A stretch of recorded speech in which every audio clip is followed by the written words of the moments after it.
एक बार एक गांव में एक अंधी बुढ़िया रहती थी। अब वो बेचारी अपने कुछ खाना वाना लावे पकावे खा लेगी। अब एक दिन उसके घर में दो चोर आगे बढ़ गए।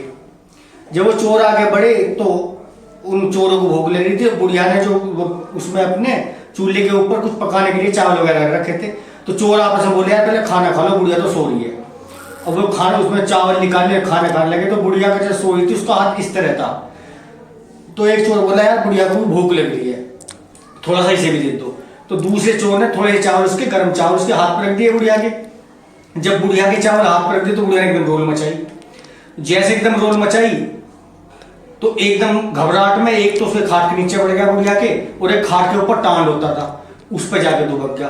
तो जैसे रोल मचाई गांव के आए बक्के, उसने कही बुढ़िया से कि क्या हुआ अम्मा, क्या हुआ आपके साथ? उसने कही बेटा मुझे क्या पता, ये तो बल्ले वालों को पता क्या हुआ। फिर थोड़े से गांव वाले हैं, उन्होंने पूछी कि अम्मा क्या हुआ? भैया मुझे नहीं पता, सब ऊपरले वाले को पता है।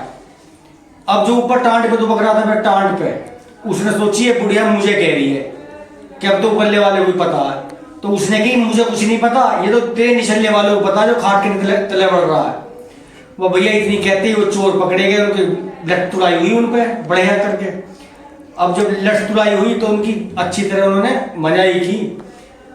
तो मेरे कहने का इसका मतलब ये है कहानी का कि कभी भी सामने वाले की बात को अपने ऊपर ना लेके उसका अर्थ लगाएं कि ये किसे किसे कह रहा है, क्योंकि बाजी बार जो होता है सामने वाले की कही हुई बात ऐसी लगती है जैसे हमें खुद कह रहा है, और हम एकदम उसका डिसीजन लेकर दूसरे को बात करनी चालू कर देते हैं। तो ऐसा नहीं होना चाहिए। कभी कभी समझना चाहिए कि दूसरे वाला क्या कह रहा है और किस लिए कह रहा है।